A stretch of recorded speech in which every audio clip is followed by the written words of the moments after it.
What's in the Box Wednesday. So this week it has been Nina to the shops again for me because we couldn't get anyone else to go. So let's open the box. May I add as well that it wasn't a supermarket, it was a newsagent she's been to.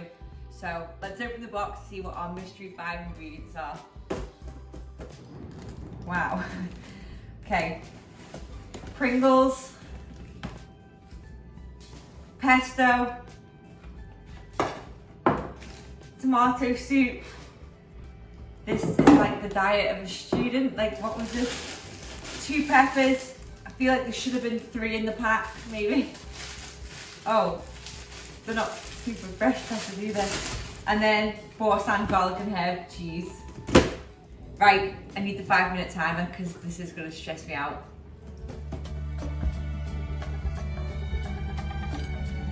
This was very difficult. I'm going to kind of go with an Italian theme and try and ignore the word Tex-Mex and the Pringles. So I'm thinking I'm going to roast the peppers, then I'm going to fill them with some small pasta, either some spaghetti or I've got some orzo.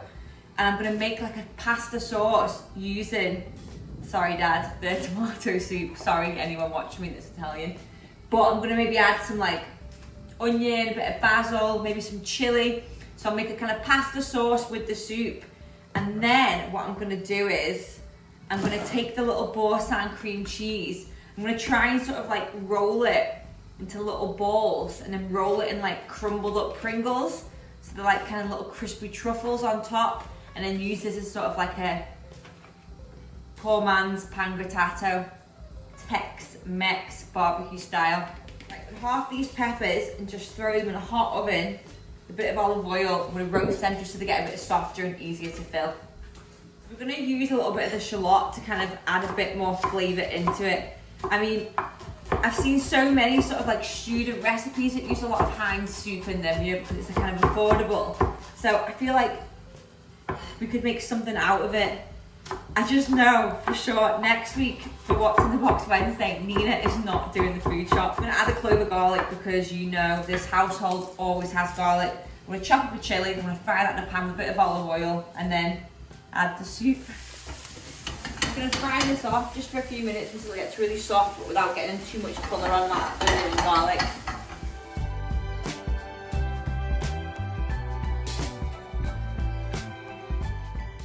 That doesn't look terrible at all. Doesn't smell terrible, doesn't look terrible. I don't feel too helpless. I'm gonna add a little bit of salt and a little bit of pepper, but again, not too much because the soup's seasoned quite heavily. Now for the cheese, little truffles, cheese truffles I'm gonna call them. I'll crush my Pringles first and make like a kind of breadcrumb coating. Then I'll make little balls out of that and roll it in. I'll serve them on the top so they'll just sort of kind of melt and burst. Prefer the prawn cocktail flavour. I've thought about it.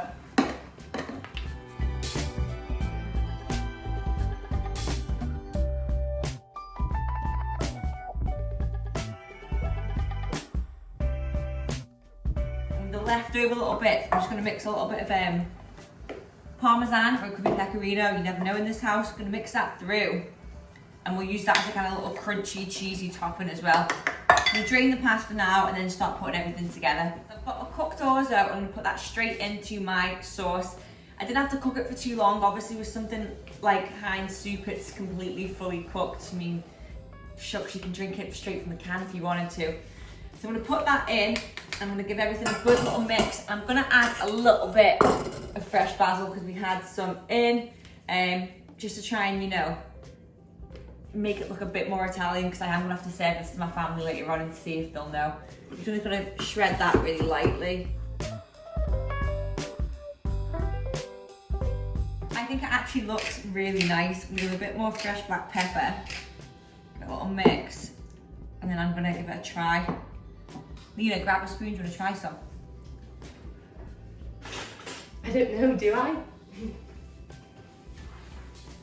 It's nice, it's sweet. It's actually I like it. Right, that's fab. No, don't double dip. So I've just roasted the peppers for literally about 10 minutes just to kind of soften them, make them a bit more pliable and easier to stuff.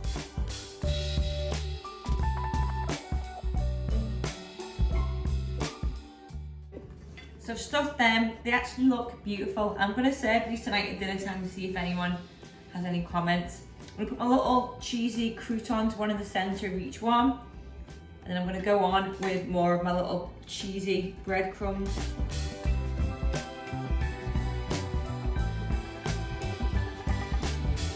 I'm gonna put them just on hot oven now, just to kind of get that cheese melted and get a bit of colour on top. I put my little 3 samplers on just to see what happens to them. Who knows? Okay, so I've given the peppers about 15 minutes and they actually look delicious. The little cheese balls have actually really held the shape and gone really nice and crispy and golden. Nice, really nice. I'll put these into a serving dish. Ingredient, don't panic, I didn't forget. We've got the pesto. So I'm just gonna kind of let that down with a little bit of olive oil so I can make a nice little pesto drizzle. So just loosen that pesto down so it's a nice kind of drizzling consistency. I'm gonna give it a final chefy drizzle of balsamic glaze. There it is, guys. What's in the box Wednesday? I've got stuffed peppers with garlic and herb cheese, crushed Pringles into kind of breadcrumb, and Heinz tomato soup pasta, the main ingredient. Do you know what? The cheese has held its shape so well. It's almost kind of found like a kind of goat's cheese baked feta. It's lovely. If you wanted to make this at home and you didn't want to do it with these 5 limited ingredients, I'd 100% still say use that tin of soup. Like, it worked as a great quick base. But you know, it'd be really amazing if you added some kind of crumbled sausage meat in it, and maybe just swap the Pringles for maybe some like breadcrumbs instead, or a more appropriate flavour opposed to barbecue.